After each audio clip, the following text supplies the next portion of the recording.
आपली संस्कृती, आपले संस्कार सदा राहू दे आपल्या सोबत. भारताच्या महान ग्रंथांचे आणि काव्यांचे संपूर्ण संकलन. सबस्क्राईब करा तिलक. दादा, महाराज विभीषणांचं म्हणणं बरोबर आहे. आपल्याला समुद्राकडूनच रस्ता घ्यायला पाहिजे, परंतु मी रस्ता मागण्याचं समर्थन नाही करणार. आपला धनुष्य बाण उचला. प्रथम तर आपल्या धनुष्य बाणाच्या एकाच टणकाराने त्याचे कान टवकारतील, अन्यथा धनुष्यावर अग्निबाण ठेवून त्याच्या दिशेने रोखा. मग तो स्वतःच हात जोडून आपल्या समोर येईल. दादा, या युक्तीनं बराच अनाचार माजेल लक्ष्मण. दुसऱ्याला संधी देण्यापूर्वीच त्याच्या विरुद्ध शस्त्र उचलणं अहंकारातून आलेल्या अत्याचारासारखं आहे. खऱ्या शक्तिशाली व्यक्तीनं आपली विनम्रता ही कधीच सोडू नये. आणि प्रथम महाराज विभीषणांना हे तर विचार की त्यांनी कोणत्या विश्वासावर समुद्राला विनंती करण्याचा सल्ला दिला. प्रभू, समुद्र आपल्या कुळात ज्येष्ठ आहे. एका दृष्टीने आपले पूर्वज आणि कुलगुरू सुद्धा. आपण त्याचे वंशज आहात. त्या महाराज सगरांनीही या विशाल महासागराला निर्माण केलं होतं. म्हणून त्यांचे समुद्रावर खूप उपकार आहेत.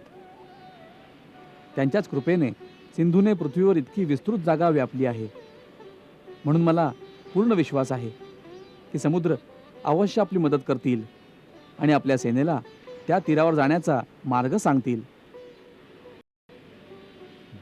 मित्रा, आम्हाला आपलं हे बोलणं अत्यंत आवडलं आहे. लक्ष्मण, माझ्यासाठी इथंच गवताचं एक आसन बनव. मी इथंच बसून समुद्राची आराधना करीन, जोपर्यंत ते प्रसन्न होऊन माझी प्रार्थना स्वीकार करत नाहीत. जशी आज्ञा दादा.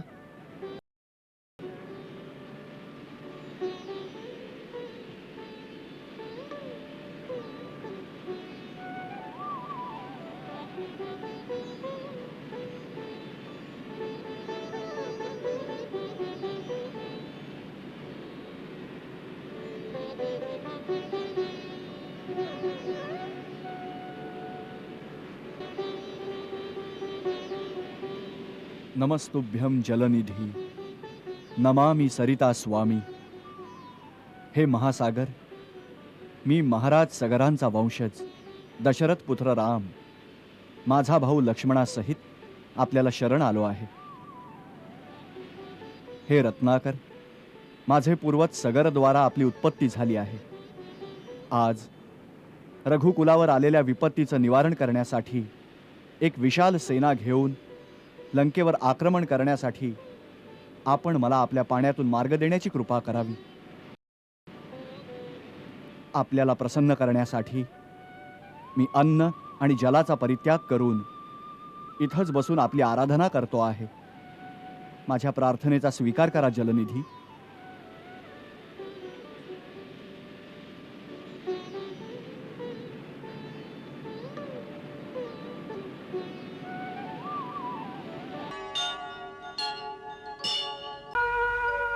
मला विश्वास आहे की आज रात्री रावणाचे हितचिंतक त्याला समजावण्याचा अवश्य प्रयत्न करतील. राजकुमार अंगद एका रात्रीचा वेळ देऊन आले आहेत. त्या रात्रीत इतिहास बदलूही शकतो. जर त्या ढोंग्याला सद्बुद्धी आली तर ना. हे होणे शक्य आहे. महाराज विभीषणांच्या गुप्तचरांची बातमी आहे की माता कैकसी, आजोबा माल्यवान यांच्याशिवाय त्यांचे सासरे दानवराज मैनी सुद्धा त्यांना युद्ध न करण्याचा सल्ला दिला आहे. परंतु तो अहंकारी मानाला तयार होईल याबद्दल शंका वाटते प्रभू. आपल्या आदेशानुसार मी त्याला सर्व प्रकारे सन्मार्गावर आणण्याचा, त्याच्या सद्बुद्धीला जागवण्याचा पूर्ण प्रयत्न केला, परंतु माझं कार्य निष्फळ राहिलं. नाही राजकुमार, तुझं कार्य निष्फळ नाही राहिलं. आम्ही तुझ्यावर खूप प्रसन्न आहोत. तू एका दूताची जबाबदारी अत्यंत पटाईतपणे आणि चतुराईने निभावली आहेस. इतिहास तुझ्या या प्रयत्नांचे सदैव कौतुक करेल. येणाऱ्या काळामध्ये राजदूत आत्मसन्मानाची भाषा तुझ्याकडून शिकतील. आम्हाला तर सगळ्यात चांगलं हे वाटलं राजकुमार, आपल्या वीरतेने शत्रू दलातील नायकांची मस्तके आपल्या चरणावर झुकवलीत. परंतु रावणाच्या येण्यानंतर आपला पाय का उचलला? घासायला द्यायचं त्यालाही त्याचं मस्तक. परंतु त्याचा मुकुट तर प्रभूंच्या चरणावर पडू दिला. हे युवराज, मला सांगा की दशाननाच्या मस्तकाची शोभा, हा राजमुकुट कसा काय तुमच्या हाती लागला? कसं भरलेल्या सभेतून लंकेश्वराच्या डोक्यावरून काढून त्याला दादाच्या पायावर टाकलं? हे वीर लक्ष्मण, रावणाच्या डोक्यावरचा मुकुट उतरवणारा मी कोण? त्याला तर श्रीराम प्रभूंनी स्वतः त्याच्या डोक्यावरून त्याच दिवशी उतरवला होता, ज्या दिवशी महाराज विभीषणांना लंकेश्वर घोषित करून महाराज विभीषणांचा लंकाधिपतीच्या रूपात राज्याभिषेक केला होता. धन्य आहे, धन्य आहे युवराज अंगद, काय अनुकूल गोष्ट केली आहेस. धर्म, अर्थ, तन, भेद हे नीती निपुण राजाचे विशेष गुण असतात. त्यांची प्रतीके मुकुटाच्या रूपात धारण करून राजा आपल्या राजधर्माचं पालन करतो. परंतु रावणानं अनितीच्या मार्गावर अग्रेसर होऊन या सर्व गुणांचं भक्षण केलेलं आहे. म्हणून हे कौशल नरेश, रावणाचे ते सर्व गुण आपल्या चरणाशी आले आहेत, ज्यांना धारण करण्याचा अधिकार आपण विभीषणजींना दान केलेला आहे.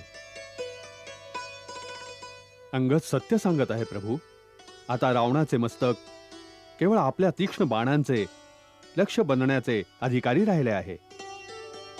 हे दीनानाथ, जो दुर्दैवी आपल्या दयेला आपल्याच अहंकाराने ठोकर मारेल, त्याच्या नाशाला आता कोण थांबवू शकेल? तरीही न जाणो कोणत्या संभावनेने मनात ही अपेक्षा होती की रावण आमचा शांती प्रस्ताव मान्य करेल. कधी कधी असं वाटतं की कोणत्या जन्मात तो आमचा परमसेवक राहिला आहे, म्हणून आमच्या अंतःकरणामध्ये त्याच्या चुकीची क्षमा करण्याची प्रेरणा होते. कुठे राम, कुठे लक्ष्मण? अति काय माशा डासांसारख्या या तुच्छ माकडांना मारून आपली शस्त्र खराब करण्यासाठी नाही आला. अवधेश, अतिकायला कुंभकर्णापेक्षा कमी नका समजू. तो त्याच्यापेक्षा सवाई आहे. कुमार लक्ष्मणाला युद्धात पाठवण्याच्या अगोदर आपण चांगल्या प्रकारे विचार करा. विभीषणजी, विचार विनिमय सभेतच शोभा देतात. रणक्षेत्रात विचार विनिमय म्हणजे भेकडपणा. शांत शांत सौमित्र. प्रभू, हा अतिकाय रावणाची दुसरी राणी धान्य मालिनीचा पुत्र आहे. त्याच्या प्रचंड पराक्रमाला आपण ओळखलं नाही. एकदा क्रोधाने संतप्त होऊन अधिकाय आपल्या बाहुबलाने चक्रवाल पर्वत उपटण्यासाठी उद्युक्त झाला.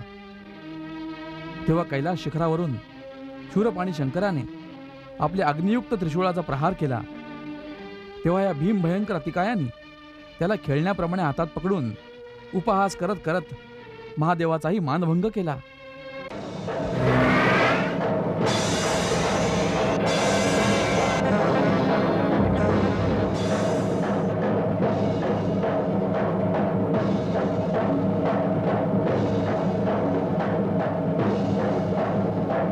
मग याने शिवाकडून धनुर्विद्येची सर्व रहस्य शिकून घेतली. देवतांनाही दुर्लभ अस्त्रशस्त्र प्राप्त केली आहेत त्याने. आधी काळामध्ये मधु आणि केटप नावाचे दोन महत्वाकांक्षी महाबली होते. इंद्राचे वज्र पण त्यानं विचलित नाही करू शकलं. आपल्या प्रचंड पराक्रमाने देवलोकांनाही आपल्याला वश करून त्या दोघांनी एकदा महासागरात घुसून चक्रधारी वैकुंठेश्वरावर हल्ला केला.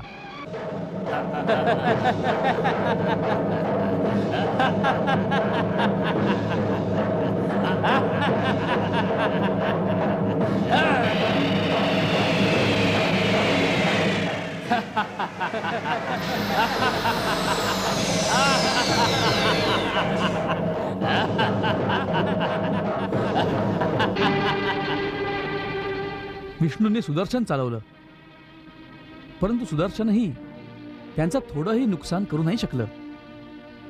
अपूर्व युद्ध झालं. म्हटलं गेलं आहे की अतिबली बुद्धिहीनही असतो. त्या मूर्खांनी या विचाराने की विष्णू आता युद्धाच्या समाप्तीची इच्छा करतील, उलट त्यांनाच वर मागायला सांगितला. माग, आम्ही तुझ्यावर खूप प्रसन्न आहोत विष्णू. आमच्याकडे वर माग.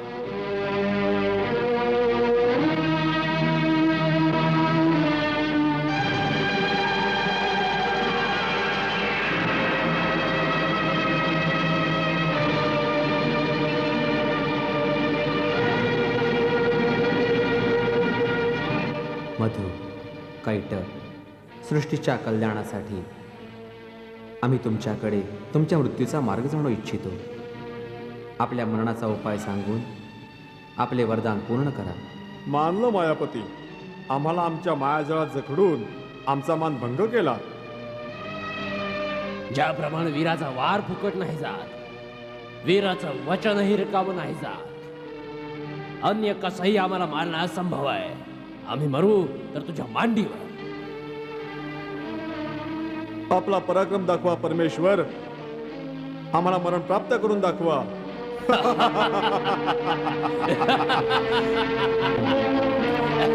अगम्य व इंद्रियातीत विष्णूने मग अशी लीला रचली.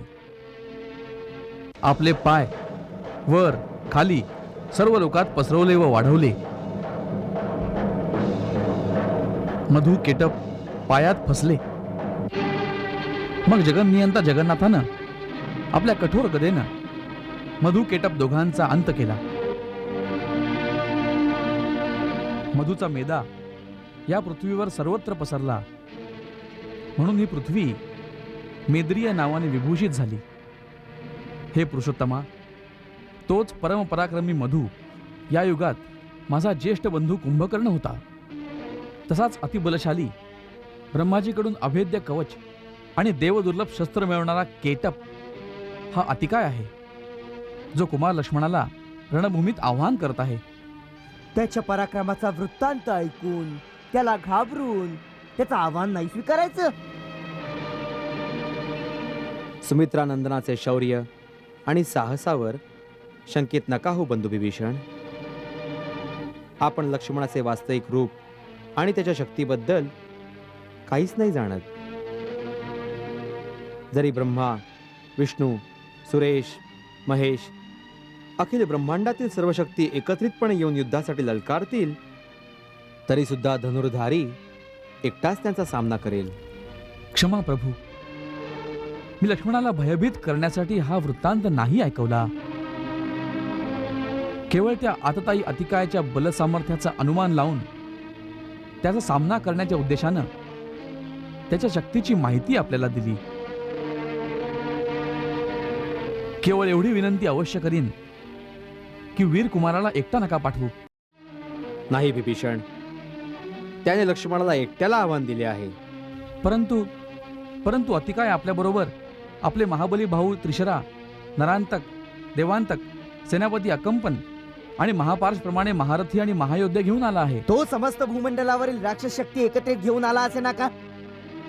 दादा, मला आशीर्वाद देऊन युद्धभूमीत जाण्याची परवानगी द्यावी.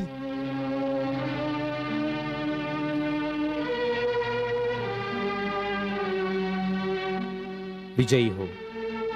रघुकुलाच्या कीर्तीला उज्ज्वल कर आर्य श्रेष्ठ.